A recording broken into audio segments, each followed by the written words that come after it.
सबसे पहला part of speech है नाउन। सबसे पहला पार्ट ऑफ स्पीच है नाउन, और नाउन का मतलब होता है किसी भी चीज का नाम।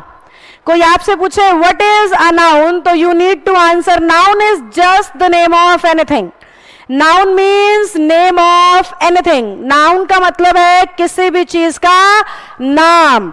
नेहा कह रहे हो नाउन है, पेन कह रहे हो नाउन है, माइक कह रहे हो नाउन है, नोज कह रहे हो नाउन है, आईज कह रहे हो नाउन है, ईयर्स कह रहे हो नाउन है, स्माइल भी एक नाउन है, बॉडी भी एक नाउन है, हैंड्स भी एक नाउन है, फिंगर भी नाउन है, नेल भी नाउन है। समझ रहे हो? दुनिया में ना कोई ऐसी चीज है ही नहीं जिसका नाम ना हो, और अगर वो नाम है तो वो पक्का नाउन है। और इंसान तो आधा साइंटिस्ट हो चुका है, हर चीज का तो नाम रख रखा है, A to Z हर चीज का। हमारी बॉडी का स्मॉलेस्ट यूनिट होता है सेल, हिंदी में साइंस पढ़ते हो तो कोशिका, नाम रख रखा है ना। हम तो सेल के भी अंदर घुस गए, माइटोकॉन्ड्रिया, प्लाज्मा, सुना है? ब्लड के भी अंदर घुस गए हम तो, RBC, WBC, स्किन के भी अंदर घुस गए हम तो, टिश्यूज के भी अंदर घुस गए। हर चीज का नाम रख रखा है। आप जहां से भी मेरी क्लास अटेंड कर रहे हो ना, अपनी नजरें सब तरफ ऐसे दौड़ाओ, आपको एक भी चीज ऐसी नहीं मिलेगी जिसका नाम ना हो। और जैसे ही नाम बोलोगे ना, वो पक्का नाउन है। जैसे ही नाम बोलोगे वो शब्द 100% क्या हो गया? नाउन हो गया। समझे कि नहीं समझे? हाँ, इतना बड़ा डेफिनेशन उत्कर्ष मत करो। उत्कर्ष नाम के बच्चे ने लिखा है पर्सन, प्लेस, थिंग और फीलिंग इज नाउन। ये आपको किताबों में लिखा मिलेगा, पर मैंने नहीं लिखा। देखो मैंने क्या लिखा सीधा, noun means name. Noun means name. मैं आपको कितनी बार समझा रही हूं, परिभाषा नहीं कॉन्सेप्ट सीखना है हमने। डेफिनेशन तो बचपन से रटते आ रहे हो। अगर उन डेफिनेशन से इंग्लिश आनी होती ना तो अब तक आ चुकी होती, अब तक नहीं आई, यानी मेथड बदलने की सख्त जरूरत है। तो नाउन का मतलब नाम है। चलो आपकी वाली डेफिनेशन को भी समझते हैं। पर्सन, प्लेस, थिंग और फीलिंग अगर आप मुझे कह रहे हो तो सोच के देखो जरा। पर्सन यानी नेहा, प्लेस यानी वेटिकन, थिंग यानी पेन, फीलिंग यानी प्यार, दुख, दर्द, निराशा। तो दुनिया की सारी चीजें तो इंक्लूड हो गई। पर्सन में मैं, आप, धरती का हर इंसान तो पर्सन है। जो भी सजीव है वो पर्सन है इंग्लिश के हिसाब से। जितनी भी निर्जीव चीजें हैं वही तो थिंग है। जितनी भी जगहों के नाम है वही तो प्लेस है। और हमारे दिल और दिमाग में जो घूम रहा है वही तो फीलिंग है। तो ये चार ही तो चीजें हैं दुनिया में, इन चार के अलावा है ही क्या? तो इन चारों चीजों का नाम अगर नाउन है तो बेसिकली नाम ही तो नाउन है। चाहे किसी भी चीज का हो, नाम ही तो नाउन है, चाहे किसी भी चीज का हो। समझे? डेफिनेशन को समझना है। आप मेरी फेसबुक वीडियोस देखते हो ना, वहीं से देखा है ना आपने मुझे, तो मेरा पूरा ध्यान किस पे होता है? कॉन्सेप्ट पे, लॉजिक पे, आधार पे, ना कि डेफिनेशन पे। डेफिनेशंस मत रटो, समझो और अपनी डेफिनेशंस बनाओ। मैं भी तो लिख सकती थी पर्सन, प्लेस, थिंग और फीलिंग, बचपन से सुनते आ रहे हो आप, फिर भी मैंने नहीं लिखा। मैंने सीधा बोला किसी भी चीज का नाम नाउन है, इसे कॉन्सेप्ट कह रहे हैं। कॉन्सेप्ट को समझो बेटा। जिस दिन तुम्हारा इंग्लिश का बेसिक्स उतर गया ना, किताब तो खुद ब खुद लिख दोगे, दूसरों की परिभाषाओं की तुम्हें जरूरत भी नहीं पड़ेगी। समझे? तो नाउन मीन्स सब लिखेंगे, नेम ऑफ एनीथिंग, फटाफट लिखो, नेम ऑफ एनीथिंग फटाफट से। इट प्रोनाउन होता है बेटा, साइदा ताफीन इट प्रोनाउन होता है। फटाफट से बताओ, noun means name of anything. Clearly लिखो फटाफट फटाफट सारे बच्चे। Noun means name of anything, name of anything. It has basically two types. It has basically two types. सभी बच्चे लिखो, पहला काउंटेबल और दूसरा अनकाउंटेबल। काउंटेबल हर उस चीज के नाम को कहते हैं जिसे आप गिन सकते हो। हर उस चीज का नाम जिसे गिनना संभव है वो इंग्लिश में काउंटेबल नाउन कहलाता है। हर उस चीज का नाम जिसे गिनना संभव है वो इंग्लिश में काउंटेबल नाउन कहलाता है। कैसे मैम? नेहा के पास कितनी नाक हैं? एक। कितनी आंखें हैं? दो। कितने कान हैं? दो। कितने हाथ हैं? 2। कितनी टांगे हैं? 2। सामने कितने बेंच है? 250। तो काउंटेबल क्या हो गया? 1 2 3 4, है ना। जिस भी चीज को 1 2 3 4 कर सकते हो वो काउंटेबल नाउन होता है हमेशा। हर वो चीज जिसे गिनना, जिसे 1 2 3 4 करना संभव नहीं है। हाँ, मीन्स ऑफ काउंटेबल मीन्स जिसे हम 1 2 3 4 5 6 कर सकते हैं। मेरे हाथ में कितने पेन है? 1, यानी पेन काउंटेबल नाउन है।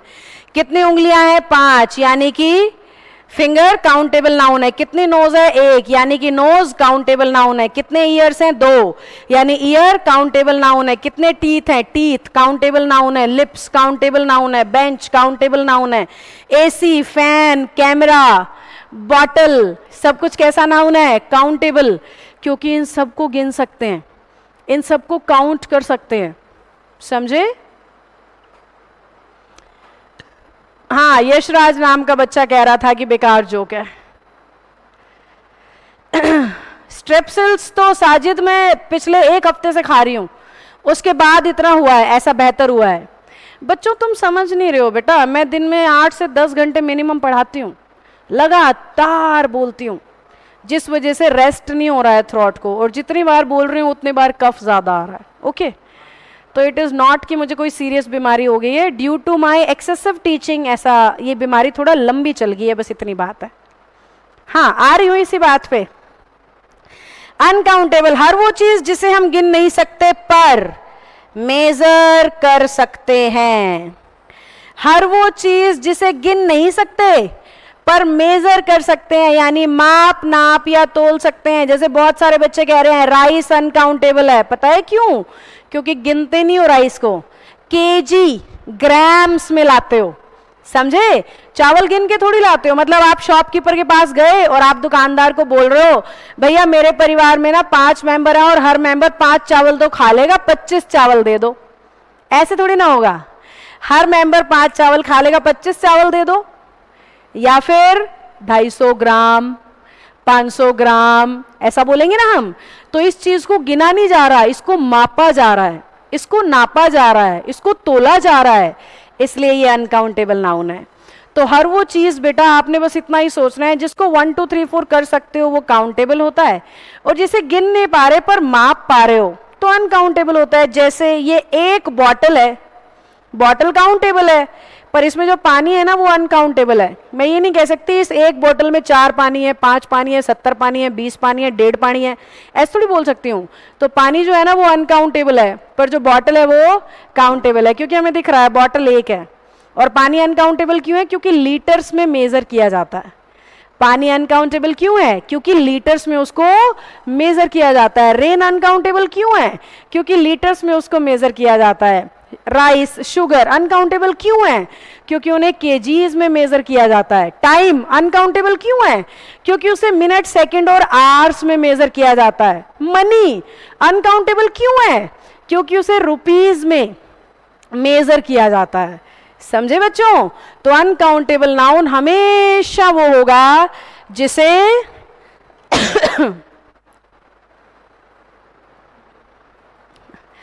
ये यशराज नाम का बच्चा पता नहीं पढ़ने आया है क्या करने आ रहा है, बोल रहा है कि मुझे इंस्टाग्राम पे फॉलो करो। बेटा क्लास में ध्यान दो, इंग्लिश सीखो, फिर फॉलोवर्स मांगने नहीं पड़ेंगे।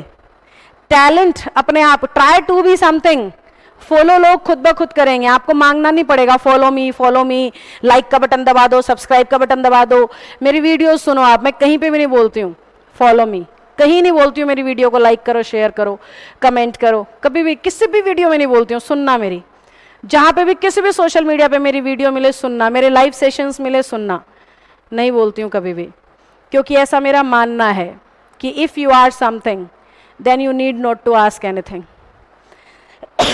अगर आप कुछ है ना तो आपको चीज़ें मांगने की ज़रूरत नहीं पड़ेगी, लोग खुद ब खुद आप पे प्यार बरसाएंगे।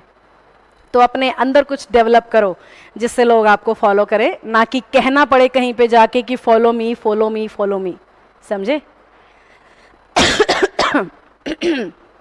अभी बताया मैंने, टाइम और पैसे में तो सब कंफ्यूज होते हैं। मनी और टाइम, ये दो नाउन में तो आधी दुनिया कंफ्यूज है कि ये काउंटेबल है या अनकाउंटेबल, तो बड़े सही तरीके से बता रही हूं, ध्यान से सुनो। मनी भी अनकाउंटेबल है और टाइम भी अनकाउंटेबल है, सारे लिखो। मनी भी अनकाउंटेबल है और टाइम भी अनकाउंटेबल है, सब लिखो। मनी भी अनकाउंटेबल है और टाइम भी अनकाउंटेबल है। Money uncountable, time uncountable. क्यों मनी अनकाउंटेबल? इसलिए है बेटा उसको रुपीज में मेजर किया जाता है। गूगल करना, इंडिया के पैसे को मापने की यूनिट है रुपीज। तो इंडियन पैसा गिना नहीं जा रहा है, मापा जा रहा है। ये बातें हमें पता ही नहीं है और हम कह रहे हैं हमारी इंग्लिश खराब है। हमारी तो कॉमन सेंस भी खराब है। तो इंडिया के पैसे को इंडियन रुपीज कहते हैं, रुपीज। तो पैसे को मापा जाता है, मेजरिंग यूनिट है रुपीज पैसे की। आप ऐसे नहीं बोलते हो पापा 5 दे दो, आप बोलते हो पापा 5 रुपए दे दो। अगर आप बोलोगे ना पापा 5 दे दो, तो वो जूते चप्पल घुस से कुछ भी मिल सकता है आपको। तो पीछे रुपीज बोलना पड़ेगा, और जैसे ही रुपीज लगा दोगे ना अनकाउंटेबल हो जाएगा। चावल केजी लगाना पड़ेगा, जैसे ही केजी लगा दोगे ना अनकाउंटेबल हो जाएगा। टाइम मिनट लगाना पड़ेगा, सेकंड लगाना पड़ेगा, आवर्स लगाना पड़ेगा, और जैसे ही ये लगा दोगे ना टाइम अनकाउंटेबल हो जाएगा। समझे?